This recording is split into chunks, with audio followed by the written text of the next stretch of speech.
Okay, I think we've got the first group of people in, and I want to say welcome to you. I'm Emily Zilber. I'm the Director of Curatorial Affairs and Strategic Partnerships at the Wharton Esherick Museum, and I am so excited for you to join us for today's Creatives on Esherick talk with Jason Turnidge. I'll introduce him in just a moment. I just want to let you know about a couple of upcoming virtual programs. Tomorrow I'll be over and chatting with our good friends at the Center for Art and Wood about Esherick on a panel related to their current exhibition, Tom Lozier, Please, Please, Please.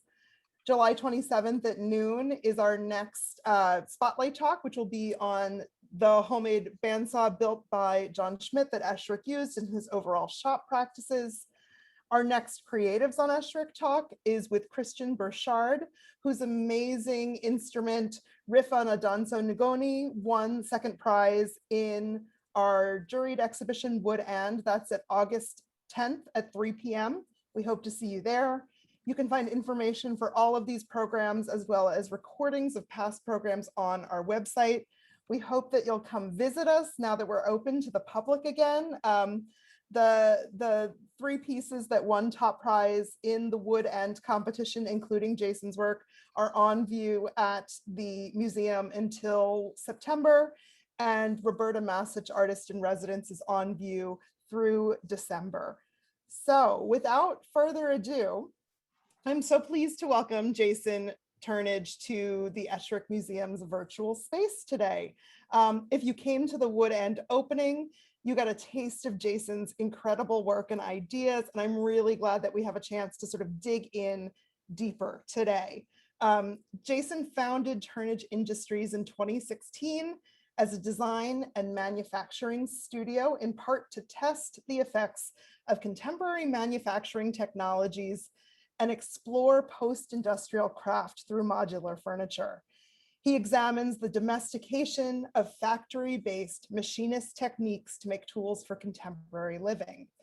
Prior to establishing his studio, Jason worked as an architect with Westlake Reed Laskowski DLR Group, and then as a designer maker at Tom Stauffer Architects. He received his Bachelor of Architecture degree from Kent State University, and in 2002, received a Master of Architecture degree from the University of Pennsylvania. So he spent some time in our neck of the woods. He's also an adjunct faculty member in architecture at Kent State University. So we'll have about 25 to 30 minutes of conversation today. Again, I will ask you to mute yourself if you haven't done so already. We'll have 10 or 15 minutes of chat, questions and conversation at the end. We're also going to have a chance at the end of the conversation to look at some great videos that Jason has to share with us of his process. You can feel free to put questions in the chat throughout, and one of my wonderful colleagues from the Esherick Museum will try to answer them, or we'll save them to the end to talk through with Jason. So without further ado, welcome, Jason. We're so happy you're here. Hi, thanks for having me. Jason, do you want to go ahead and share your screen? Okay, yeah, great. So while you're doing this, you know, I want to first congratulate you on winning the prize in this year's, winning third prize in this year's juried exhibition, Wood and, which of course is about the interconnection between wood and another material as, you know, manifested in Esherick's work, but then as contemporary artists are thinking about bringing it into their own practice. I want to spend some time talking about the work that took that prize winning spot, Factory Low Stool, but I want to just take a little step backwards first. Can you tell us a little bit more about your background and what you do now? Yeah, I guess I'm an architect and trained as an architect, but kind of going way back, I in high school, before even going into the discipline of architecture, I focused on drawing, sculpture, painting, printmaking, to the detriment of my college preparatory coursework. But I eventually made it into architecture. I also, just to, as a kind of another reference, for my parents were my dad was a computer scientist and mathematician at Kent State and professor at Kent State University, and my mother was an accomplished metalsmith and fiber artist. And so growing up in the 80s, they were collaborating on, my dad was doing kind of scripts in collaboration with her to create patterns that then my mom would kind of fold back into kind of metal basketry. Mm. And so early on, I was kind of exposed to that kind of creative effort at home as kind of being something that was just commonplace from my experience. And so kind of thinking about going into a discipline like architecture, I was like computers and, design, and somewhat interested in art. And so like kind of, this might be an okay fit. So that's kind of early. And so I guess this is an image of a stair rail that I was working on with a colleague at Kent State University. It's at kind of the end of that experience in kind of working in architecture in Kent. As far as so I think basically my experience in kind of practice in architecture, I was early on kind of working in the field fabricating these installations like this banister. So in architecture, you might produce representations or drawings for other craftspeople to fabricate and install. In this case, it was a really interesting practice with Tom that kind of allowed us to kind of go in and produce not just the flat two-dimensional drawings, but in this case, you couldn't even use a two-dimensional drawing to describe it. So we were already kind of generating three-dimensional models to then produce the templates to then fold. In this case, this is 1/8" stainless plate, and then doing the installation on site. I glue laminated this handrail, for instance, on site, so in situ. So because the fabricator couldn't figure out how to do it, so then we then had to return and kind of finish that out. So that was a really awesome experience early on. So that's interesting. I love that you start out with this mix of design and sort of technology and craft, and they're just sort of seamlessly integrated in your upbringing. And then architecture becomes the place where those things are in conversation no matter what, it sounds like. Yeah, I think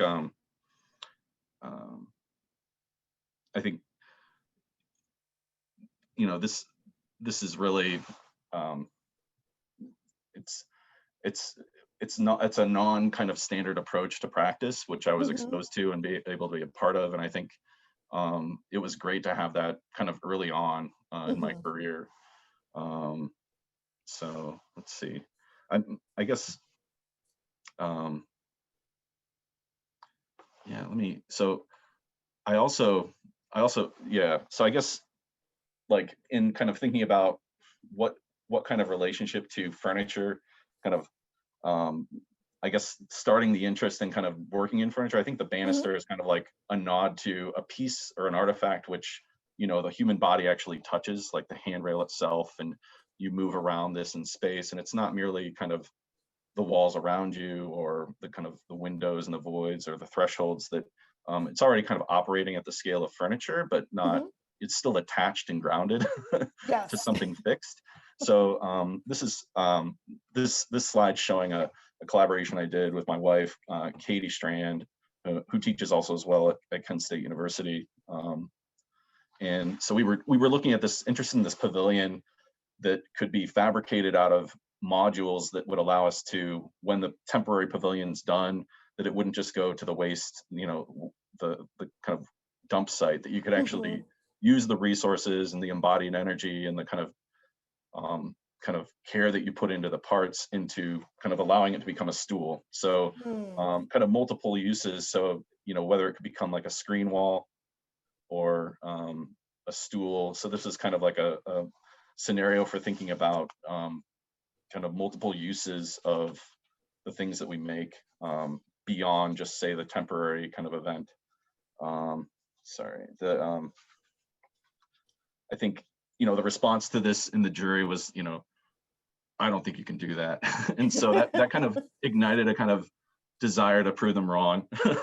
Which So, part of it they didn't think you could do? They didn't think you could do well, all like of the sort of you modulations couldn't of it? figure out the modules to Okay. fabricate the chair to then also produce the pavilion.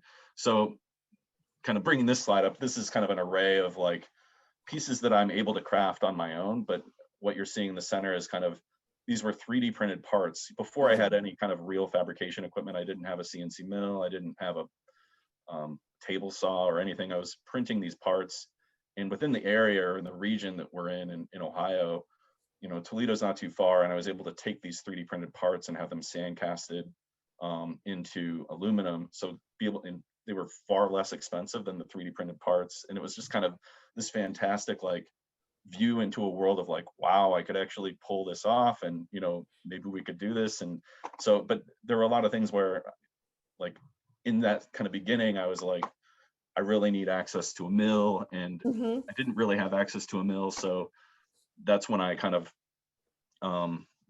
let's see, I think that brings me to like I acquired a DIY plywood mill that you could make, a CNC mill that you can kind of cobble together out of parts, and was able to produce this array of parts. This is probably from 2000 to 2015 or so, where I was working on a stool leg, some just sculptural objects, a little box, and then a little fork. And then this is kind of the initial studies that led to kind of studying how to join two pieces of material in wood, in this case, maple here and then clear cedar here, at a 60-degree angle. And you know, if you start to kind of tile the 60-degree geometries on itself, you start to get, you know, equilateral triangles or hexagonal geometries. So this is kind of an early seed to kind of that initial connection that you'll then see in the stool that is at the museum. So I was looking at how I could also, let me And so sorry. this is before you're actually sort of producing the furniture. These are all sort of the tests and Yeah. the thought process. This is, you know, it's interesting to me that you have to do some of this thinking in the production of component parts and through the building of smaller scale models. Yeah. So, you know, in architecture, like we're building models at a scale that is a representation of a larger piece. But in this case, you know, I might look at this object and I could imagine this being a threshold to an entry in a house, and or, you know, this could be a shed roof to another figure or form. But kind of misreading these objects is also really interesting for me as an architect, but also kind of thinking about it in one-to-one space, like literally in space, this occupies a certain dimension that becomes really a challenge. You know, how do you actually connect these and maintain structure? But also, you know, I don't know if you can see, I'll sketch on top of the more, I'll sketch on top of the more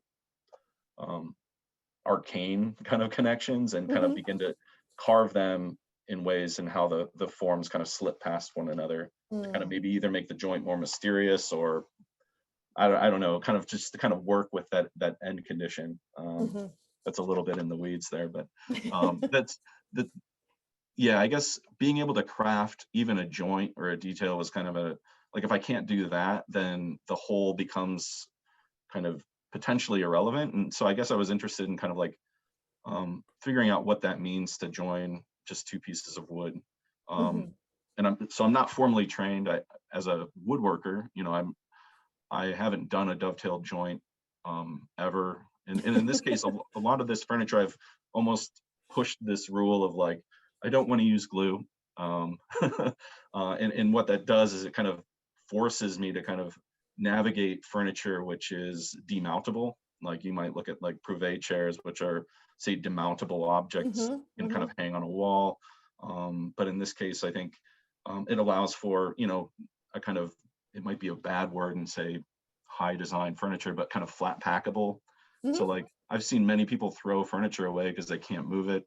You know, so thinking about how this furniture has the mobility to kind of move through space in an economy, kind of when kind of consolidated or compacted, and then how it can expand as this kind of three-dimensional filigree, kind of echoing this kind of construction here. Yeah, it's honestly the combination of that sort of these forms are all really beautiful. They all have these sort of wonderful curves to them. They have intriguing shapes, but there's a combination of a sort of beauty and design interest and practicality that actually strikes me as very it's in sync with Esherick. So and it's Yeah. interesting to come at this from the position of somebody who is coming to furniture not from training as a furniture maker, which is of course Esherick's position as well. Yeah, and I think a lot of these forms may come from like directly modeling in the computer Mm-hmm. through three-dimensional modeling.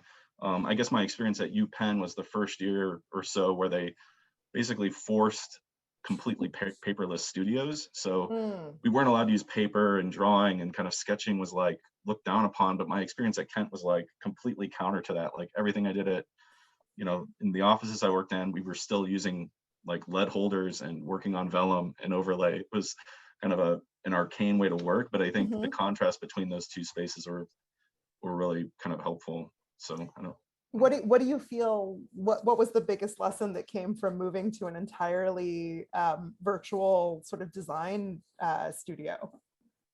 Um, for me, I think it was fantastic, but I think because it's almost like immersion when you go. Like I traveled to Italy in undergrad, and we had to basically learn Italian through immersion, like the first Mm-hmm. couple of weeks, and so there's something about like dropping into the deep end to kind of grasp at what you're really interested in, and Yeah. and so I think that experience allowed me to kind of come out of that with a kind of appreciation for the kind of, okay, what does it mean to conduct a lecture like we are here, totally Right. virtually? We're not even in the same space, and so Right. I think it was a neat moment, but I think it also has another effect on, you might not have these models, you might not have these objects that you might have in a kind of typical educational experience. Mm-hmm.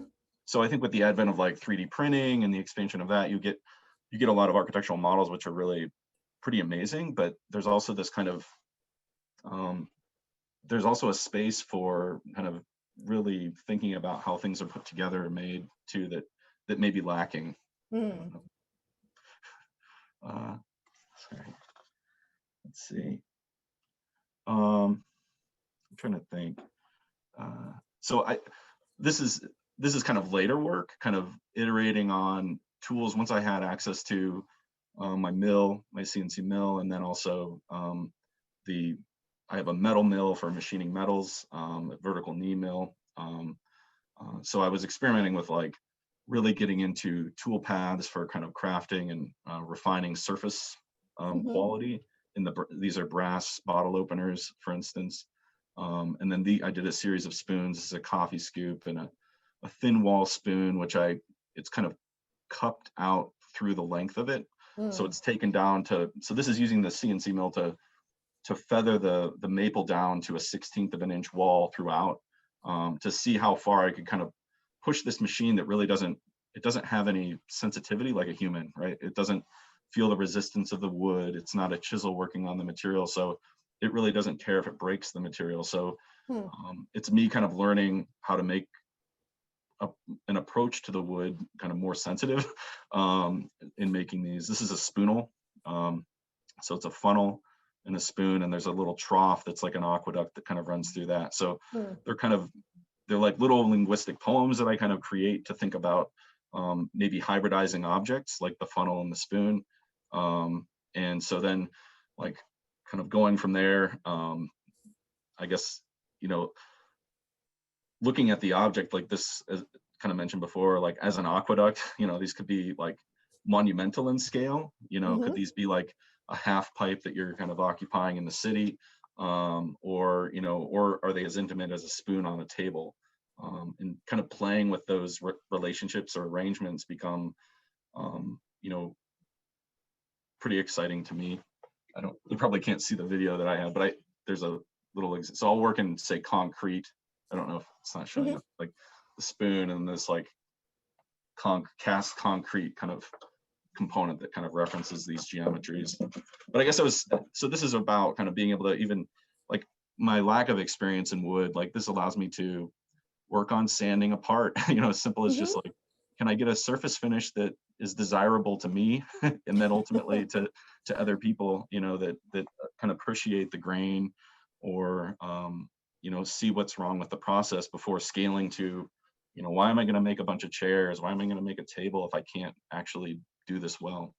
Right, right. It allows you to sort of work things out on a smaller scale before you get to a piece like the factory stool, which is, seems, you could certainly look at this in retrospect, having thought about all of those, that sort of iterative process of smaller components, and have a sense of how you ended up here. I think the kind of transition between those components to this whole, I think you had brought up previously in conversation about the Suncrest stool. I think that, like, why did I pick a three-legged stool? Like, why would I go? Or, yeah, no, I something can speak to that. I think there's Sorry. like a visual and formal connection here between your stool, the three-legged stool, Yeah. and Esherick's three-legged stools, which he's well known for these versions that he began producing in the 1950s out of sort of scraps of wood to supplement his income between commissions. But he also produced them early in his career. There's a wonderful one that we have on our highlights page on the museum's website that really plays with a kind of faceted geometry that has such a strong sort of visual and formal resemblance, like across the span of time to me with this piece. So like the shape and geometry, there really seems to be an interesting conversation there between your work and what we have in the collection. I'd love to hear you talk a little bit more about that. Yeah, I think in looking at, or in reading about, in reading about this through, like, I think understanding that, like, when Esherick was working in multiples, that the seat itself was kind of sacred in a way, like the spindles and the legs for the most iconic stool was, like, the spindles were allowed to be done by John Schmidt and others, the kind of multiples of those legs, but kind of at the consideration where the seat is kind of occupied, and the way that geometry was carved and relieved at the edges is really something that it seems like he didn't relinquish, and it was very specific to the grain of each individual piece of wood, which I think is really so amazing. But I think, and I think if I think about that in contrast to this work, I'm making this seat part ×3, so I'm imposing this geometry onto this, this natural artifact, this piece of white oak. And so there is a kind of like loss of intimacy with the wood grain itself. But I think that there's also, for me, when I look at these kind of repeated parts, I like seeing the same piece and what it means to, say, change the grain orientation or flip the board and then do the same geometry on it reveals other qualities about cutting the grain in a different direction. And also for me, I get to kind of get a sense of where the strength in that grain is relative to how I'm cutting or carving that geometry. So I think it isn't, I don't think it carries the same kind of intimacy with the grain that he was working, but I really liked the way that the stool you were referencing kind of tips down at the corners and edges to kind of acknowledge, like, the pointy parts in a way. And beyond that, I think there was something really amazing about the kind of the engraved the engravings that are done on that surface, not merely a kind of embellishment, but kind of a narrative of something that he was working on throughout his life, is really pretty exciting. And so I guess I was interested, after kind of looking at that piece, I was interested in the early kind of frames that he had produced for, there was one that's called Moonlight on the Pines, that he had framed with this frame that was then engraved with the kind of the ornamentation of, say, pine needles around the perimeter of this frame. So there was a kind of correspondence between the narrative of the frame and the painting itself. And kind of looking at that work as a kind of threshold for him was really exciting to see, like, from not being a trained furniture maker to, from say a painter, an artist, and really prolific printmaker that then kind of translated into working in these low relief cuts to produce some really fantastic things that um, are great to see. And I think this work isn't really, it really isn't working in a kind of an engraving scale, but I think there's some really kind of monumental cuts Mm, that carve through the block of wood itself that are like more monumental prints, like you might see in kind of cross hatching. Like if you zoom in on a dollar bill and you'll see the cross hatching on the wood block print to produce mhm, grayscale, the different facets of the geometry kind of capture light and shadow in really fun ways for me. Um, and also, change the thickness of this shape we're seeing here in the stool. Like this is all cut from 8/4 white oak, mhm. but in the way that I carve it, it can look like it's turning and kind of moving off in another direction. And I think there's some really interesting like references to like Esherick's stair kind of columns that kind of Mhm. torque and spin. And in this case, I think looking at you can cut me off here, but No, no, no, no. I, I I think think what's really interesting is that how do you the sort of fundamental question, right? How do you get a sense of movement and dynamism yeah, in an object that is yep, essentially static, right? And yes, so that yeah. question gets answered in so many different ways across time by different folks, and certainly it's one that I see sort of a question that I see grappled with in this particular So piece. so I think just the kind of the piece of the puzzle here to kind of Yeah. put it all together, I think I guess I was interested in something called a reciprocal frame, and just like think about if you had a ring of friends in a circle and you lean on your friend, Hmm. then that friend leans on that friend, and you could kind of come full circle where that friend's now leaning on this friend, that they're kind of, you could actually support yourself through this like out of balance kind of system. Mm. So reciprocal frames do this through like leaning a stick on another stick on another stick and kind of becoming a kind of structure in the round that kind of defies optically some things that you're seeing. And so in this Mhm. case, it's a set of 3 modules, sub-assemblies. So there's the individual pieces, and then the sub-assembly being a motif, and then the repetition of that motif times 3, producing a set that kind of allows for this leg to lean on the next leg, and then that same motif leaning on the next becomes a kind of circuit, kind of collaborating to hold someone up securely Mm. above the floor without collapsing, but also do it with a kind of interest in kind of how to do that in an indirect way. Mhm, mhm, mhm. um, I don't know. No, it's there's nothing here that could be removed, right? Because it's all in service to every other component of the Yeah, object. yeah. I, Yeah.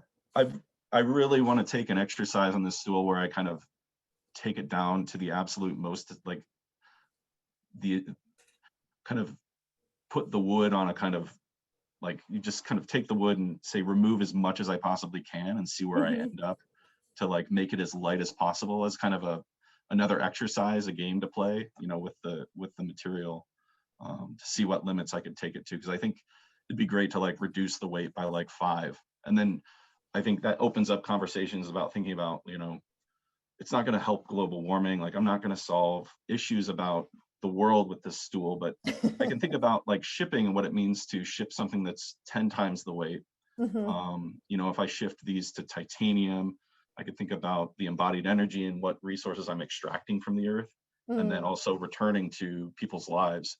What's great about wood is that, it's storing carbon. you know, it's not burning it. It's, if you can properly manage the forest that you're cultivating this from, it can become a really interesting way of storing carbon in beautiful ways, mm. and do it without, say, contributing to a landfill, hopefully. Like I gave a version of the stool to my brother, and um, And I hopefully think it won't. do you have an image of that? Because I Yeah, know that you have sorry. a couple different I'll images cycle down. I'll cycle of down. So I gave him of iterations. Yeah. this nickel plated version in walnut, which is, it's exactly the same geometry. It might be, the grain. So I'm also kind of, as I'm doing these, I'm kind of studying which way I want to orient the grain and what Mhm. saw cut I'm kind of collecting this from. And I think, hopefully he doesn't, send this off to the landfill. Hopefully But not. but I think there's something about like for me, it's great to be able to provide something like this for my family to Mhm. enjoy, and then maybe maybe their kids won't like it, or maybe they can find a new steward for the pieces in the future. Mm, Um, so yeah, I guess I was asked just to kind of, I was asked to do a counter height version for mhm, a private commission that I produced. Kind of, there's a video of a series of sketches looking at different ways to develop a footrest. So it's the same geometry, but instead of allowing that leg to go down like the stool is, I have it folding in so that the mm, outer edge is allowed to be brought in, kind of tightened at the base there. And so that was done in, this is a charred finish on white oak with a black mm, oxide finish on the fittings. So the only thing I didn't do here was the black oxide. There's a really great supplier here. There's a really great industries here to work with, but those were black oxided elsewhere. But it's a nice finish for that. Sorry, I'll end there. no, no, this is great. I mean, what I love looking at this is you know, you are using the tools and the resources that are sort of available to get what you need done, whether it's looking to industry or DIYing a certain kind of machine, and in a lot of ways that seems like a sort of very Esherick ethos. I think of this interview with him from Craft Horizons, where he says that he uses any machines that he can get a hold of. Doesn't have anything to do with being handcrafted. If his teeth would would work well, he's going to use those, right? Yeah, why Um, not? and Yeah. so, right, exactly, why not? So can you, I'm curious if you can talk a little bit more about looking at all of these different kinds of resources and how you build them together and what opportunities sort of that allows for you. Um, I think I think there I think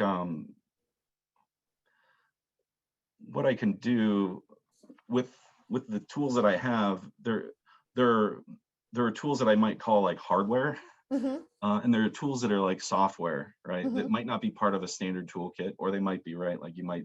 So for me, the software end of it, um, I'm using just I'm using software that's basically allowed provided for free from certain companies. I don't need to market them, but that they're really accessible to people, and you can go on YouTube and learn practically anything about them. And so it's mm-hmm, really fantastic how accessible these tools can become. Um, and I think from what I'm doing, I'm building up a kind of set of kind of what I would call like software tools, mm-hmm, which allow me to create a template that allows me to approach, say, even this member here, and I can work in the computer. I can sketch on this actual piece of wood. I can photograph it, and I can say bring it in and do modifications and change how I'm carving or sculpting that piece, and very quickly like drag it, drop it, put it mm-hmm. into the software, and it'll give me the kind of tool paths very quickly without there's a really interesting way that you can kind of automate the um, ability to approach the wood once you figure out a strategy, so that you're thinking about things. For me, it's like thinking about things that are smart, and kind of there's some great tools that remove the repetitive tasks that you might get from doing things manually, which I Mm-hmm. think I think are also some really great moments of mine, are like just taking weeks to say hand sand one of these pieces and finish it. I can kind of listen to podcasts and kind of zone out and not worry about, say, making something. So I think at the scale of, say, small batch production, it becomes, you know, kind of a relief occasionally to do that. Mm. But I, I think, I don't know if I'm answering your question there, No, but I no, think no, it's no, just you another territory. absolutely are. I Yeah. think you absolutely are. I think it's that sort of mix and integration that provides that sort of ability to take things in new directions. Um, Yeah. I'm conscious of the time that we Yeah. Sorry. have. Yeah. Um, and I want to talk a little bit about, just, do you have a favorite interior where you feel, as somebody who's trained as an architect who is now making furniture, a sort of space where you feel like the furniture and the interior complement each other. Certainly one that you've worked on, or another example. Yeah, I think from my own work, I there's so this is another commission with with chairs and a table. For my own work, there was it's outdoors, but the kind of foliation, or kind of the Mhm, leaf structure of this table, um, is it's set up as a kind of arrayed parallelogram of cuts, and mhm, those cuts are produce these voids, which that allow light to kind of measure out time onto this kind of self-similar kind of terrace that was kind of not a mm, happy accident. I saw it on the print. I'm like, be really great to kind of reference that piece to make that furniture kind of rest on that site in a little bit, kind of in a way that kind of tethers it to that place. I don't know if I think this is via looking at furniture, but I think if I'm thinking about Esherick's work, you can call him Morton, that's sorry, fine. I'm not that, We I don't don't mind know familiarity. him. Yeah.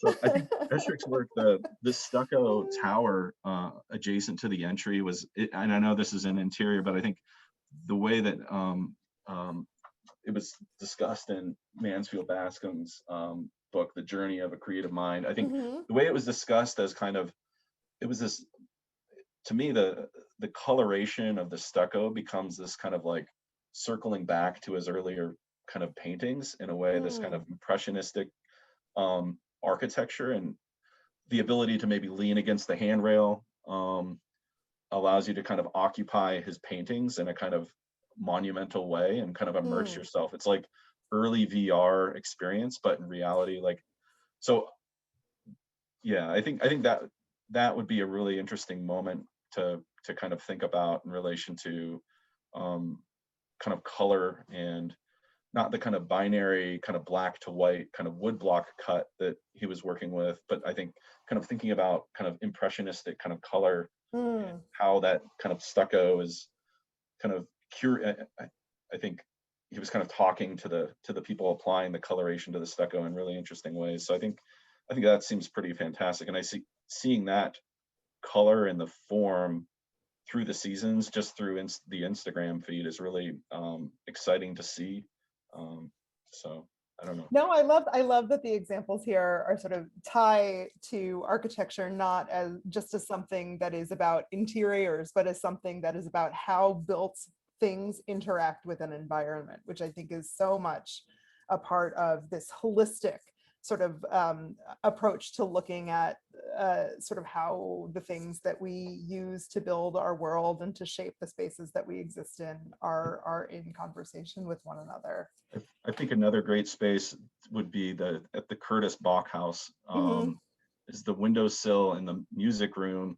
Um, I haven't been able to experience it, but if it was possible, the louvers and the way that the figure of the the wood along that kind of windowsill would be really great to kind of occupy, Mhm. kind of see. But I like looking at some of the work. It kind of, in my mind, it feels extremely contemporary, and like it was made not of the time that he was in, but kind of like you would see kind of detailing and kind of form making that's like that kind of now, or not even done now. But it's really it's really great to kind of try to kind of dig into Esherick's work and um, see things in that I would never have like looked at initially. But I think through these questions, it's been really great to kind of think about it in a contemporary way. Um, Well, it's great. It's great to see. It's honestly, it's great to see them through your eyes. That's really fun for me as somebody who spends a lot of time with the work. Thinking of sort of temporal stuff before yeah. we sort of look at some of the short videos. I'm curious what gets you most excited about now? What's the project of the moment? What's happening next? Um, well, so I just finished off the set of 10 chairs here, and so Hmm. in You're doing taking a that, break. you're taking, well, I think kind of there was a lot of investigation on a kind of a detail and a design, and then the Yeah. multiples. You start to think about, well, what else? Like, oh, I really want to try this, or I want to try this, or I want to try. So I think to me, I like to kind of ground myself back into kind of smaller, intimate details, Hmm. and kind of see how those kind of unfold into larger kind of ideas. Hmm. So, I mean, this is really not that like, oh, what is he?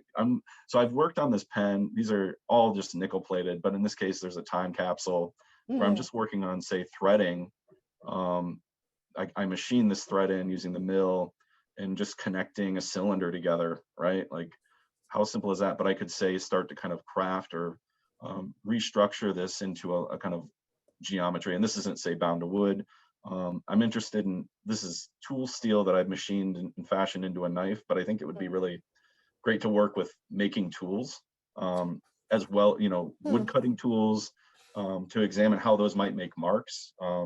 I could attach them to the mill, and kind of do some other things that could be pretty fascinating. In this case, I haven't worked with, say, hardening metals, so that allows me to kind of go off into tangents, like seeing how I can use a kiln to temper the steel, heat treat the steel. Hmm. I'm also working on, say, carving and um, working on the a few kind of titanium pieces that are about super lightweight kind of things that can, you start to unfold from making things lighter, like, what is the impact for shipping, in a kind of very pragmatic way, like, but I think that it can also produce some really interesting poetry when you say, Hmm. um, I want to chop the weight of this down by 80%.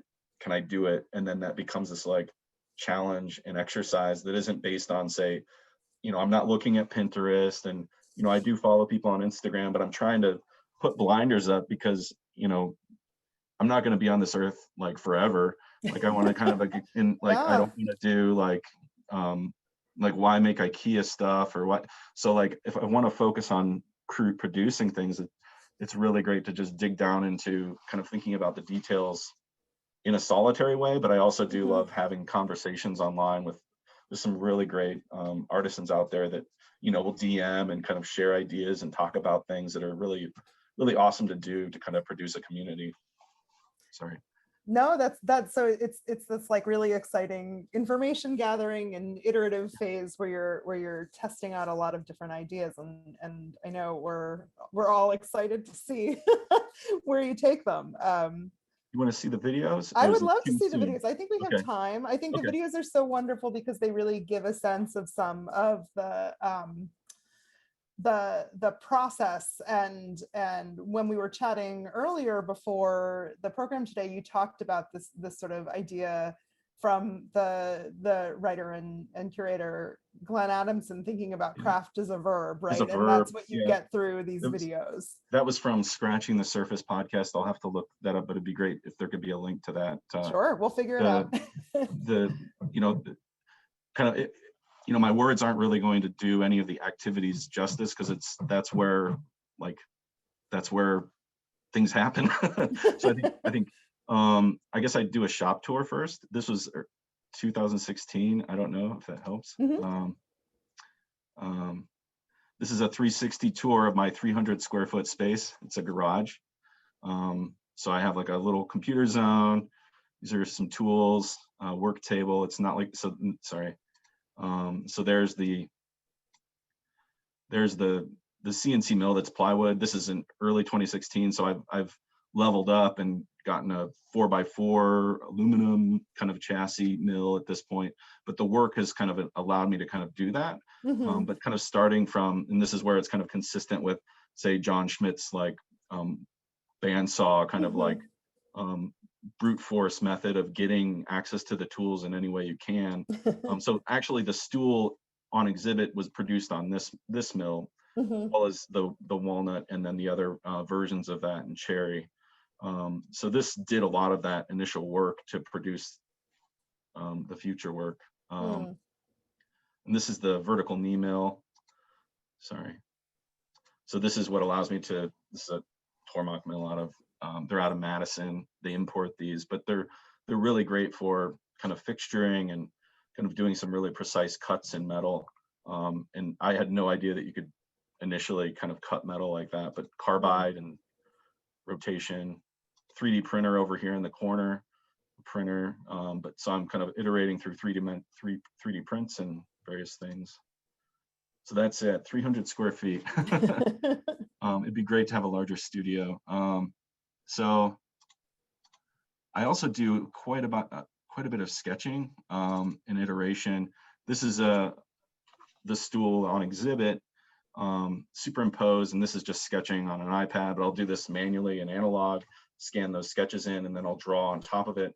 So this just gives you a sense of like, this is like a time span of about 20 minutes where I'm kind of thinking about how am I going to make a footrest for this thing, you know, and how am I going to do it so it's consistent with the upper geometry. So through the commission, the client really loved the stool, and this became something where I could kind of test out and examine, you know, what I might do without, say, going into the computer and laboriously, say, throwing, you know, geometry around. I can kind of do that very quickly in sketch form. Sorry, I hope that. The machining I do is essentially like a fourth axis, or it's essentially like a lathe.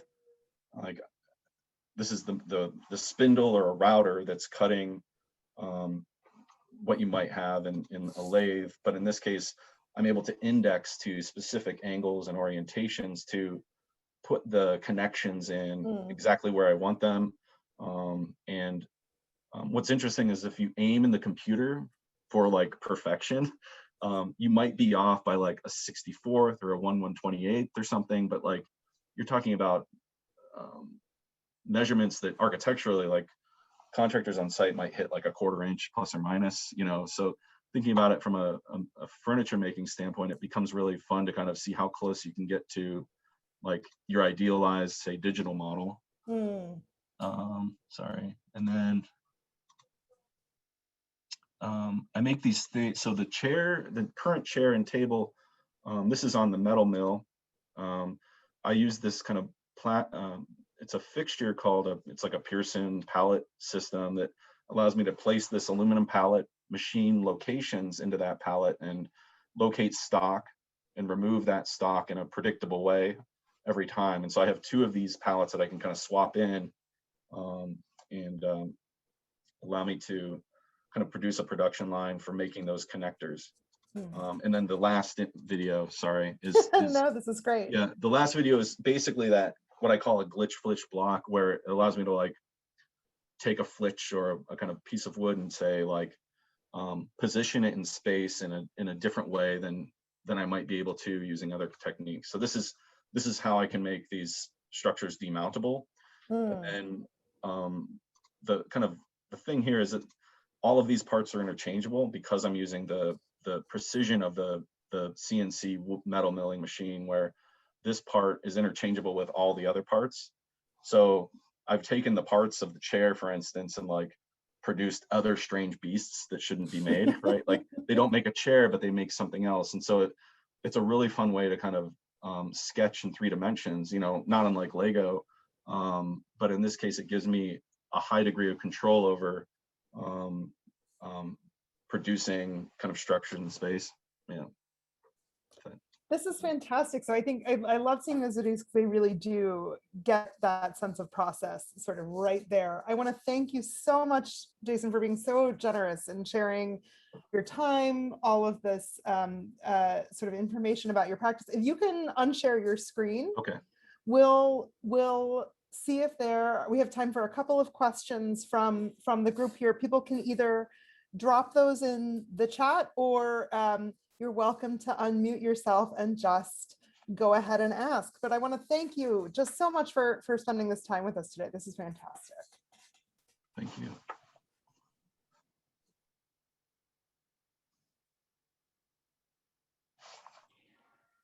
If I could just ask a question, while others are formulating their thoughts. I'm just curious if you have ever been to Esherick's studio in person, or if you know, like where along your journey into furniture did you hear about him? I'm always curious to hear, you know, how people come to learn about his work. Yeah, so in undergrad, you study like Luke Hahn, for instance, you know, a problematic character, but I think really interesting.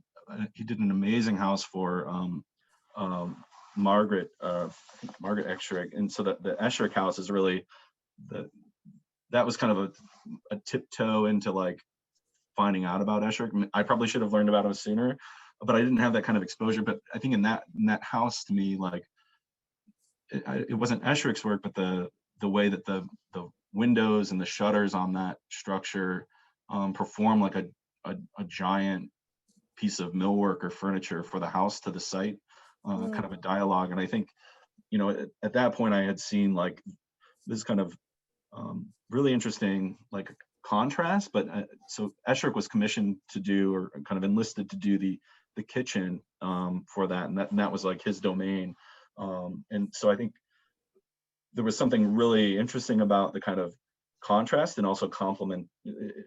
It's a really intimate space for someone. Doing their kitchen is like, you have to be kind of willing to take criticism and deal with really pragmatic issues. And I think what he produced there is something that an architect in a lot of ways can't produce, or wouldn't be able to produce for that particular setting.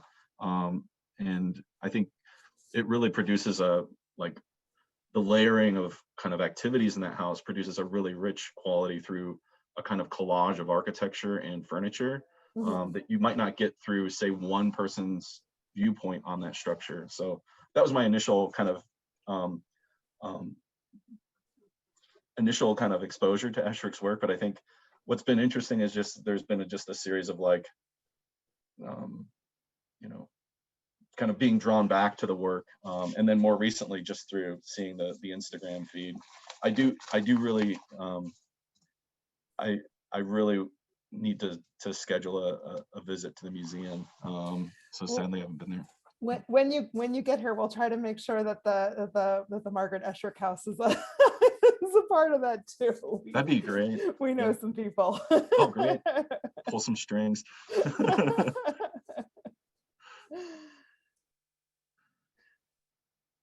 Are there any other questions? Hello. Hi. Oh. That's. Oh, you're muted. You're muted, Rob. I'm Jason's uncle from Katie's through Katie. So we were with Jason this weekend, so he's probably thinking, am I ever going to get rid of this guy? My background is not architecture or furniture, so I'll probably ask a stupid question, but I agree with everything Jason said about, you know, with the environment and all this. It's wonderful, and saving the, you know, climate change and all that. I was just wondering where practicality comes in with the creativity. And like, I always heard that a 4-legged stool is stronger than a 3-legged. I don't know if that's true. Yeah, but I mean, when you do these things, you also look at the practicality of if it's going to work. Yeah, I mean, I don't know. It's a really great question, Rob, and I think it's really serious too. I mean, you know, there's events currently in the news about managing structures and the safety of people. You know, supporting a body above a floor at a certain height is really critical to do in a serious way, as well as maintaining that structure. So I think, you know, I think there's some really good kind of pragmatic questions there. I think to address the kind of the 3-leg decision versus 4, for me, not having built a chair before, kind of knowing that 4 legs are always somewhat off kilter or out of balance, that 3-legged stools like will they'll reach an equilibrium state very quickly. The 3 points on the ground, a triangle being kind of probably the most stable kind of positioning of those points. A 4-legged chair can become a 3-legged chair very quickly through like how the points hit the ground. But the three points on the ground, you know, you might see like a milking stool for you know, that can kind of rest on a very earthen ground and kind of become what it needs to be at any point in time. So I think for me, I think 3 legs was like an easy like intro to thinking about how to make a chair support people, versus the 4 legs becomes something where you have to be very precise. In my mind, when I'm machining these parts out and I'm not testing them together, test fitting them together till the very end, I need to be very sure about how that piece will perform over time with humidity and temperature changes, expansion and contraction. I think, yeah, so there we go. Sorry. That's Oh, thanks, Jason. I learned more now than I did before. That's always where we want to end up at the end of these programs. So I think that's that's a fitting way to say thank you again to Jason for your time, for sharing your practice with us.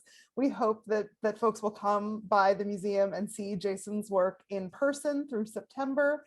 And in Esherick virtual program tradition, I'll ask folks to unmute themselves and say bye as they head off into their days, so that we can have a little moment of community before we go. Katie's dropped future events in the chat, and we will also send some great ones in a follow-up email. Thank you to everyone for coming today.